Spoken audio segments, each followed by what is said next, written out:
A man wakes up alone on the moon, haunted by memories of a family waiting for him on Earth. I love you, and I miss you.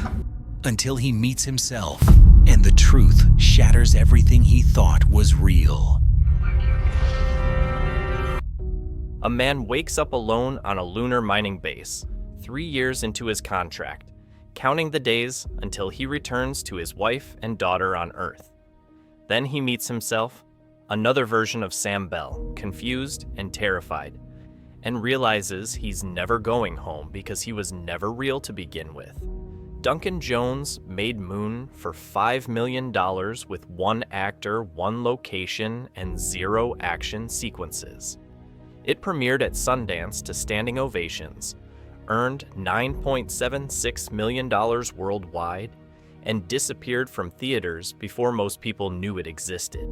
The son of David Bowie bet his entire directorial career on a slow-burn isolation thriller about corporate exploitation disguised as science fiction. Sam, be safe. This is how a first-time director made a masterpiece for less than the catering budget on Transformers 2, why nobody saw it in theaters, and why it matters more now than it did in 2009. Duncan Jones walked into production meetings with the least commercial pitch imaginable. One actor talking to himself on the moon for 97 minutes. No love interest, no aliens, no explosions, no third act space battle. Just a man slowly discovering he's a disposable clone sent to die alone. Studios rejected it immediately. Where's the action? Where's the demographic appeal? Who wants to watch Sam Rockwell have a breakdown in a lunar trailer park? Science fiction meant spectacle in 2009. Star Trek's reboot, Transformers 2, Avatar looming on the horizon. Moon offered the opposite, quiet, thoughtful, depressing. Independent financiers gave Jones $5 million because he promised to shoot in 33 days using practical effects instead of expensive CGI. The budget was insane even for indie standards. You can't make convincing space opera for less than some commercials cost. Jones didn't care. He designed everything around limitations, turning poverty into aesthetic. Sony Pictures Classics picked it up for distribution, but treated it like art house experiment rather than genre film. Limited release starting in 6 theaters, eventually expanding to maybe 140 at peak. The title, Moon, told audiences nothing. Could have been romance, disaster film, meditation on loneliness. The marketing barely existed because nobody knew how to sell sad man discovers he's corporate property to summer moviegoers. July 2009 release meant competing against Transformers, Revenge of the Fallen, The Hangover, and Up. Moon opened the same month Michael Bay was making $400 million destroying pyramids with giant robots. The contrast couldn't have been starker. One film cost $200 million and assaulted your senses, the other cost $5 million and broke your heart. But Jones had one advantage nobody else had. He actually understood loneliness. Duncan Jones grew up as Zoe Bowie, son of the most famous rock star on the planet, which meant understanding isolation in ways most people never experience. Your father's everywhere, on magazine covers, television, radio, but never actually home.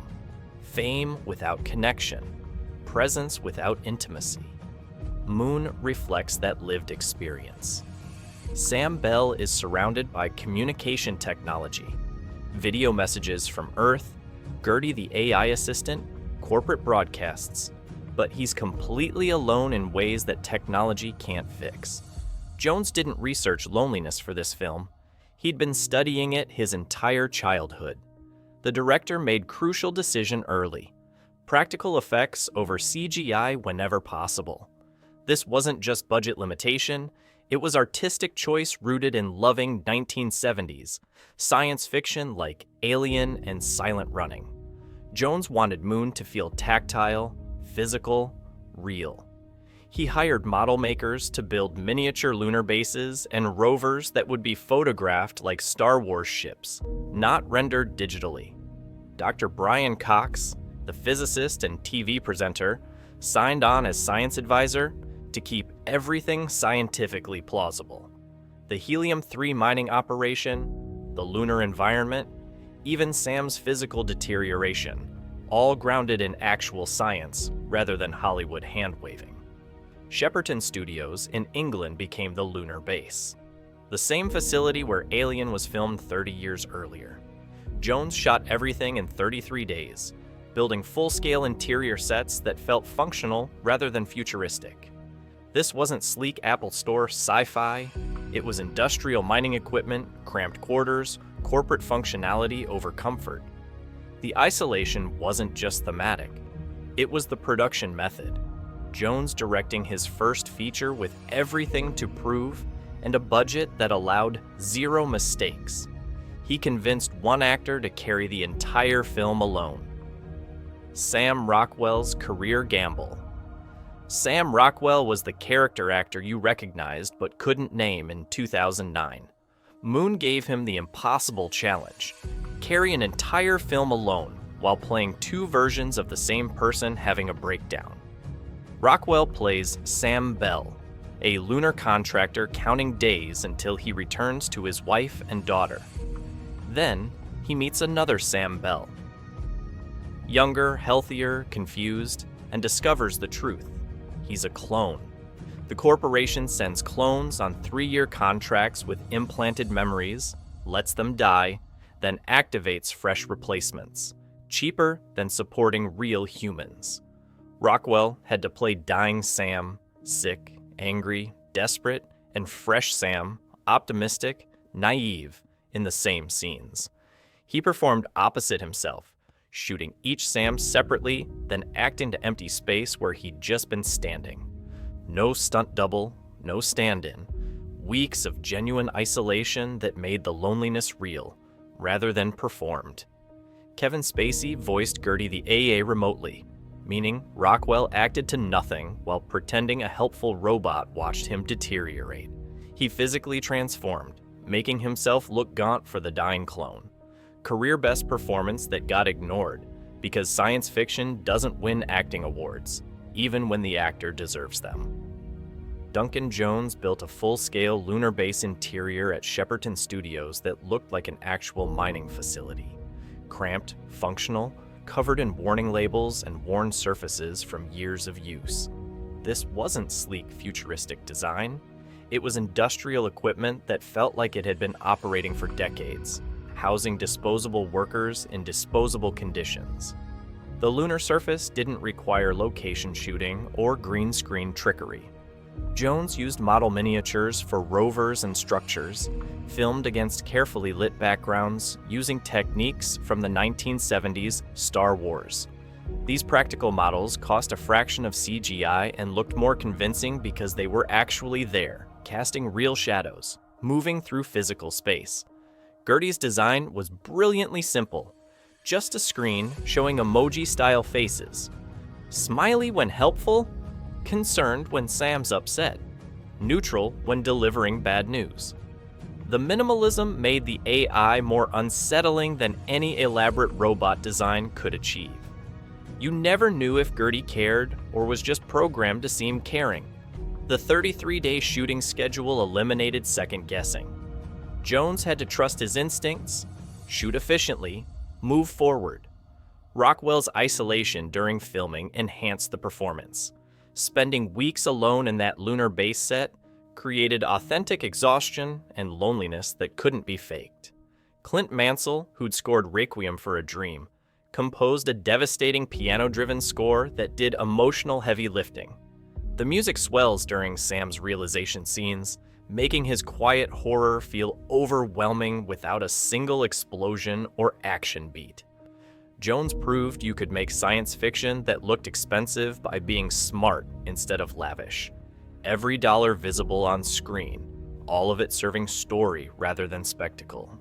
The retro future aesthetic aged better than films that cost 40 times more because practical effects and real sets don't date the way CGI does. The film nobody marketed became the story nobody expected. The twist that changed. Everything Moon reveals its central secret at the 40-minute mark. Sam is a clone.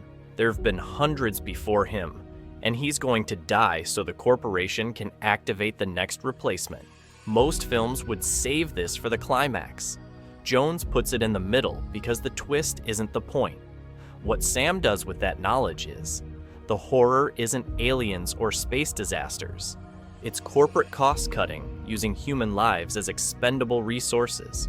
Lunar Industries implants memories of a wife and daughter who don't know these clones exist. Each Sam believes he's the original, thinks he's earning money for his family, counts days until going home to a life that was never his. Gertie helps them because that's his programming, but he also serves the corporation. The AI isn't evil. He's trapped between conflicting directives, wanting to protect Sam while knowing his job is facilitating the clone cycle. Kevin Spacey's calm voice makes Gertie's apologies for corporate policy even more chilling. Two Sams must work together knowing older Sam is dying from radiation poisoning and newer Sam will face the same fate in 3 years. They're the same person but strangers, united only by shared genetics and implanted memories of a family that belongs to someone else. The film asks, if you have someone's memories, are you that person? Does consciousness require continuity, or is each Sam equally real despite being manufactured? There's no easy answer, which is what makes it devastating. The ending offers hope. One Sam might escape, while acknowledging the others who died alone thinking they were going home. It's optimistic and heartbreaking simultaneously, refusing to provide comfort through easy resolution.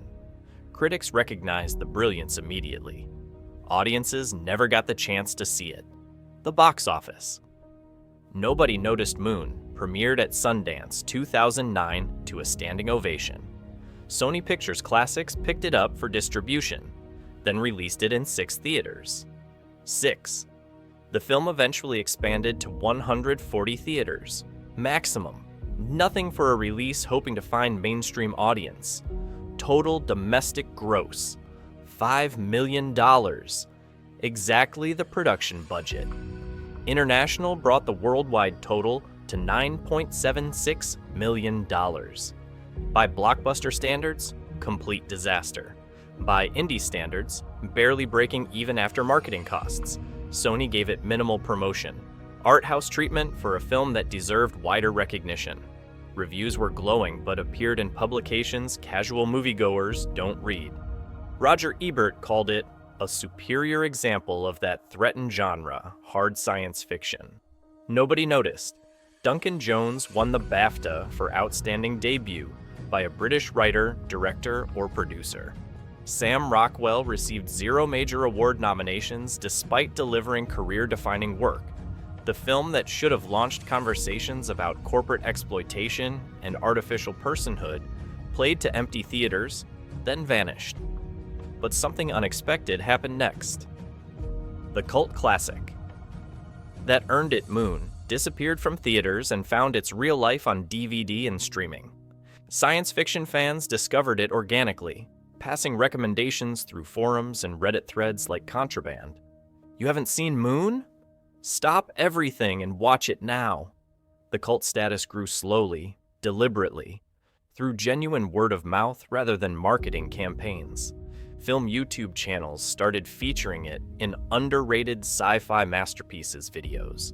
Letterboxd users gave it 4-star reviews and added it to lists titled Films That Wrecked Me Emotionally. The audience Sony couldn't find in theaters found the film themselves. Over the years, Moon's reputation transformed from that indie film nobody saw to essential 2000s science fiction. Critics' retrospectives named it among the decade's best. It influenced films like Ex Machina, Her, and Arrival, proving you could make intelligent genre cinema on modest budgets if you trusted audiences to handle ideas. Duncan Jones went on to direct Source Code, Warcraft, and mute, but Moon remains his masterpiece. The film that made no money established him as a director who understood that science fiction works best when it's about people, not spectacle. The cult appreciation feels earned rather than manufactured. Moon didn't need rediscovery, it just needed time for audiences to catch up to what it was saying. Why this matters. Moon asked what happens when corporations treat workers as disposable, and we're living the answer.